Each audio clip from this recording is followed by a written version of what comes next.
What's up, everybody? This is Squiggy with Keep Golf Metal, and I'm hanging out with my golf homie, my golf homeboy, Mr. Seth from Skillet. That's right. Dude, thanks for coming, man. Absolutely, man. You guys are literally leaving in like 20 minutes. Yeah. And we were like, dude, let's do this, right?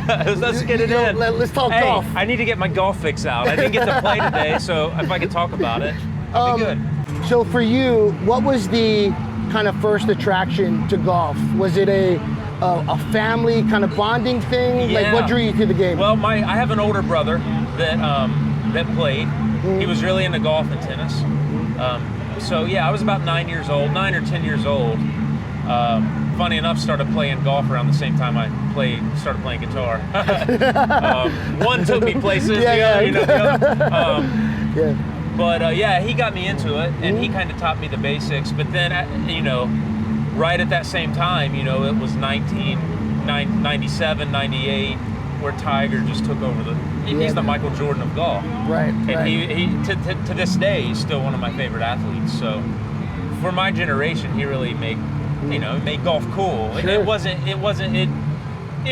it used to have kind of a stigma of being like, rich man sport or snooty sport. Yeah. He made it very cool. Absolutely. So yeah, I started playing when I had my red polo and my black Nike hat. Man. Yeah, man. Everybody wanted to be Tiger, and then What's your favorite Tiger moment? oh my gosh, you know what? I would have to say just a couple weeks ago. Me the too, Masters, man. Dude, that is mine. That's mine. Only because I never thought I would see it again. Never thought. And we were just spent 3.5 weeks in Russia on tour. And the time difference. I ran into my hotel. We got done with the show. I ran into my hotel room. I was like on the 15th hole and watched 16, 17, and 18. Man, I teared up. I did too. When he was walking up 18, I was like, I just couldn't believe it. So I think that takes the cake right now until he wins the PGA Championship this year. Yeah, man. I think the same thing, man. Like, it was the first time I feel like I watched a truly magical moment in real time. It's unbelievable. Like not a highlight reel, not seeing it on the internet, but like in real time, I was so drawn into it, and and you just knew when that moment happened, you're like, they're going to be talking about this moment. This is Roger Maris's 61st home run. And one of the greatest comebacks ever. Yeah. I love talking about golf superstitions. Yes. Right? It is literally my favorite thing to talk about. I always tell people, like, if we're playing with, I'm like, if you don't have any superstitions, you can have some of mine, man. Like I've got plenty of golf superstitions. Yes. So you just mentioned three tees, and 2 balls in the right pocket. Right pocket. Okay. An extra ball in the right pocket. But I never lose the first one, so I never need that one. Yeah. And then my divot tool, ball marker in my left pocket. Glove always goes in the back right pocket. Right. I'm putting. Right. That's it. Do you have any like night before rituals? Oh, and everything everything has to be Puma. Like, I can't have on Nike socks.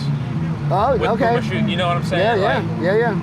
Ted, our front of house engineer, he knows all too well. Yeah. I can't. It's all got to flow from the hat to the socks, man. Even the underwear. It's got to be nice. Be Puma. Yeah, dude. I have to get my clothes out the night before. Oh yeah. I have to eat McDonald's breakfast in the morning. I remember that when you picked me up to play. Yeah, man. And it smelled like an Egg McMuffin. And I cannot drink sweet tea, because the one day I drank sweet tea, because I usually drink Coke in the morning, I had sweet tea one morning and shot like a 105. Right? So for me, it was like totally sweet tea's fault, dude. Right?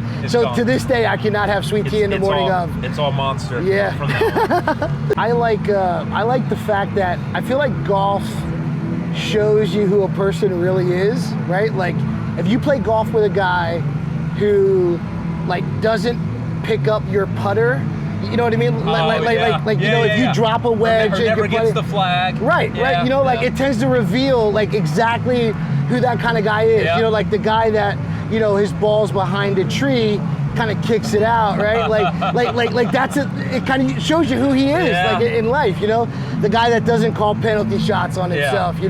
Like the guy that's hit 2 in the woods off the tee, hits it down the fairway, and he's like laying 1. So I mean, like, do you see that too, man? Like when somebody does things like that, you're like, for me, it's like, here's what gets me is like if I do that, it's like I might as well just throw my score out and just use it as a practice round. Right, because right. I'm never sure. going to be able to look somebody in the face and say, I shot an 80. Right. You know what I mean? Yeah, because you really didn't. Because you know? no, yeah. So And that's what, yeah. I tell you one last thing. Favorite golf movie quote. Oh man. Favorite golf movie quote. When Shooter says something like in the bar, and he's like, "You might pay," and Adam Sandler goes, I may eat some hay down by the bay. I love that. Yeah, I love man. that part. Happy Yeah. Gilmore, man. There's so many quotes, you know.